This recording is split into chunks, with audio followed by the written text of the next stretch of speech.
Market లో invest చేసి మీ డబ్బులు డబుల్ చేసుకోవాలనుకుంటున్నారా? సుందరరామిరెడ్డి గారి లైవ్ సెమినార్ కి అటెండ్ అవ్వండి.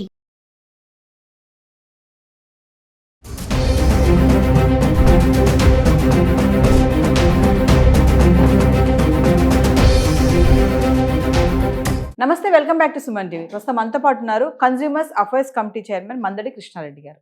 నమస్తే సార్. నమస్తే అమ్మ.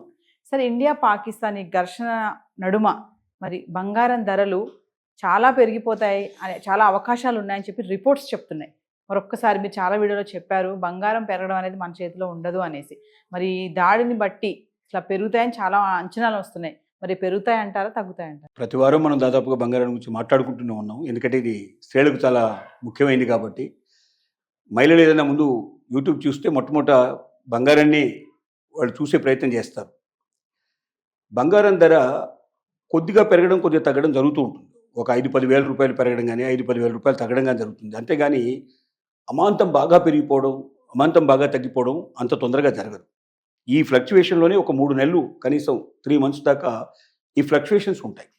అంటే మనం ఒక కాన్స్టెంట్గా ఒక 30 ఏళ్ల నుంచి మనం పరిశీలన చేస్తే బంగారం రేటు ఒకసారి కొంచెం బాగా 10,000 నుంచి 25-30 వేల రూపాయల దాకా డిఫరెన్స్ వచ్చినప్పుడు ఆ 30,000 రూపాయల దగ్గర కొట్టుమిట్టాడుతుంది. అంటే కొంతకాలం తగ్గడం, కొంతకాలం పెరగడం, మొత్తం మీద 5-10 వేల రూపాయల డిఫరెన్స్ తోటి ఒక 3 మాసాల నుంచి 6 మాసాల వరకు ప్రయాణం చేస్తుంది. ఆ తర్వాత మళ్ళీ పెరగడం ప్రారంభమై మళ్ళీ ఇలాగే కొంచెం ఎక్కువ పెరిగి మళ్ళీ ఒక 6 మాసాలు తగ్గుతూ పెరుగుతూ ఉంటుంది. ఇది మనం చూస్తున్న ప్రస్తుత పరిస్థితి. కానీ ఇప్పుడు వారంటూ జరిగితే భారతదేశానికి పాకిస్తాన్ వారు పెద్దగా దీంట్లో ప్రపంచ దేశాలు కూడా ప్రవేశించే పరిస్థితి ఏర్పడితే మార్పు గణనీయంగా ఉండొచ్చు, పెరగొచ్చు, తగ్గొచ్చు, మనం చెప్పలేం. అలాగే దీని ప్రభావం ఒకవేళ స్టాక్ మార్కెట్ మీద బాగా ఉండే పరిస్థితి ఏర్పడితే దానివల్ల కూడా దీని మీద మార్పు రావడానికి పాసిబిలిటీస్ ఉంటాయి. తర్వాత మనం చెప్పాం, ఈ మధ్య బంగారానికి సంబంధించినటువంటి దాని మీద తీసుకున్న లోన్స్ 3 సంవత్సరాల నుంచి 1 సంవత్సరాన్ని కుదించడం వల్ల కూడా గణనీయమైన మార్పులు వచ్చే అవకాశాలు ఉన్నాయని చెప్తున్నాం. ఎందుకంటే ఇంతకుముందు బంగారం ఎక్కువ కొనేవాళ్ళు ఇప్పుడు తగ్గించడానికి పాసిబిలిటీస్ ఉన్నాయి. కారణం ఏంటంటే పల్లెటూరులో ఉండేటువంటి వాళ్ళు ఎక్కువ బంగారం మక్కువ చూపిస్తారు.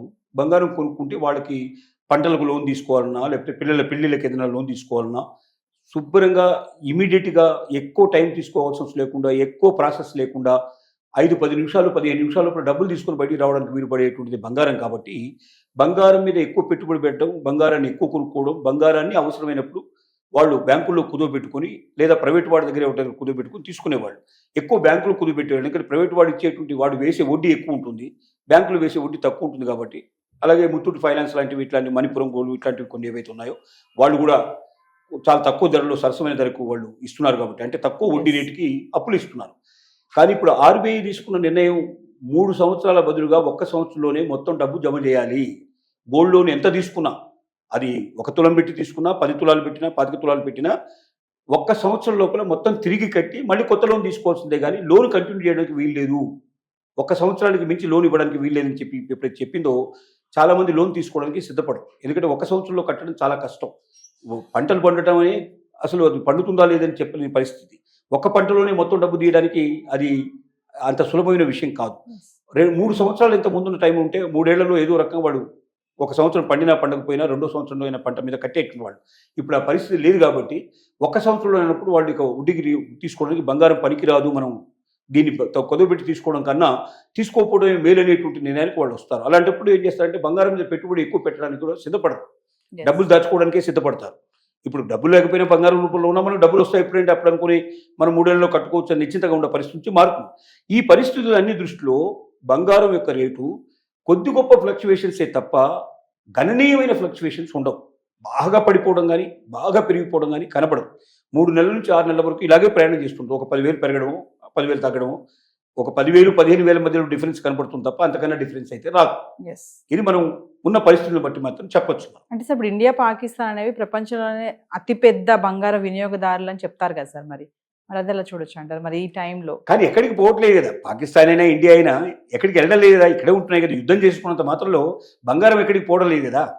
ఈ యుద్ధ ప్రభావం ఏంటంటే యుద్ధ సమయంలో మిగతా దేశాలు దీంతో కలిసే దాని మీద ఆధారపడుతుంది. మిగతా దేశాలు కలిసినప్పుడు ఆ డబ్బంతా కూడా ఇటు డైవర్ట్ చేయడం, యుద్ధానికి చాలా డబ్బు కావాల్సి ఉంటుంది. ఎస్ నీకు మామూలు రోజుల్లో మిలిటరీని పోషించడం వేరు, యుద్ధం టైంలో మిలిటరీని పోషించడం వేరు. వేరు. ఎందుకంటే ఎక్కడెక్కడి నుంచి ఎక్కడికి షిఫ్ట్ చేయాల్సిన పరిస్థితి ఏర్పడుతుందో, ఎంత ఖర్చుతో కూడుకున్న పనో, దాంట్లో ఎంతమంది మరణిస్తారో, తర్వాత ఎన్ని దాంట్లో మిజైల్స్, దాంట్లో ఆల్రెడీ మనకు విమానాలు కానీ మిగతావి కానీ ఎన్ని దెబ్బతింటాయో, దాని బదులు కొత్తవి ఎన్ని కొనాల్సిన పరిస్థితి ఏర్పడుతుందో, కొత్తవి రిపేర్ చేయాలి, ఆ ప్లేస్ను గుర్తు చేయాల్సిన పరిస్థితి కోట్లలో ఉంటుంది. ఎస్ లక్షల కోట్లలో తేడాలు వచ్చే అవకాశం ఉంటుంది. కాబట్టి యుద్ధం యొక్క పరిస్థితి, నైతికత కూడా బంగారం నిల్వలు పెరగడానికి కానీ తగ్గడానికి కానీ దోహదం చేసే అవకాశాలు కొంతవరకు ఉంటాయి. ఎస్ దీని ప్రభావం కూడా ఉంటుంది కొంతవరకు. కాబట్టి ఇండియా పాకిస్తాన్ రెండు అత్యధికమైన గోల్డ్ కొనేటువంటి దేశాలే.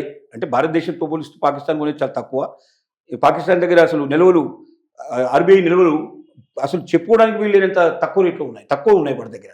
మన దగ్గర 8,000 మెట్రిక్ టన్నుల పైన మన దగ్గర నిల్వ చేస్తే వాళ్ళ దగ్గర ఓన్లీ 240 కిలోలు మాత్రమే వాళ్ళ దగ్గర పెట్టుకున్నారు. 240 మెట్రిక్ టన్స్. ఇలాంటి యుద్ధ సమయంలో సార్ బంగారాన్ని కూడా స్టోర్ చేస్తాయా బ్యాంక్స్? యుద్ధానికి సంబంధించిన దాంట్లో కాదు, మన యొక్క రూపీ రేటు తగ్గకుండా ఉండడానికి, డాలర్కు పోల్చినప్పుడు మన రేటు తగ్గకుండా ఉండడానికి ఒకటేను, మనం నోట్లు ముద్రించుకోవడానికి కావాల్సిన దీని బేస్లోనే మనం నోట్లు ముద్రిస్తాం. ఏ దేశం యొక్క నోట్లైనా ముద్రించేది ఆ దేశంలో ఉండే బంగారు నిల్వల మీదనే, సామర్థ్యం మీదనే ఆధారపడి ఉంటుంది. వీటి కోసం మాత్రమే బంగారు నిల్వలు పెట్టుకుంటే ఆర్బీఐలు, కానీ యుద్ధం కోసం పెట్టుకో. యుద్ధానికి దానికి సంబంధం లేదు. ఏదేమైనా అంటే పెరిగే ఛాన్స్ ఎక్కువ ఉందంటారా, తగ్గే ఛాన్స్ ఎక్కువ ఉందా అనొచ్చు అంటారా? ఇది చెప్పడం అనేది ఎవరి వల్ల కాదు. నేను అదే చెప్తున్నా, 10-15 వేల రూపాయల కన్నా పెంచినా తగ్గినా ఈ డిఫరెన్స్ ఒక 3 నుంచి 6 నెలలు మాత్రం ఇది ఉండేటువంటి అవకాశాలు ఉంటాయి. అంతకన్నా పెరగదు, అంతకన్నా తగ్గదు. తగ్గదు. ఇది మనకున్నటువంటి ప్రిడిక్షన్. Thank you.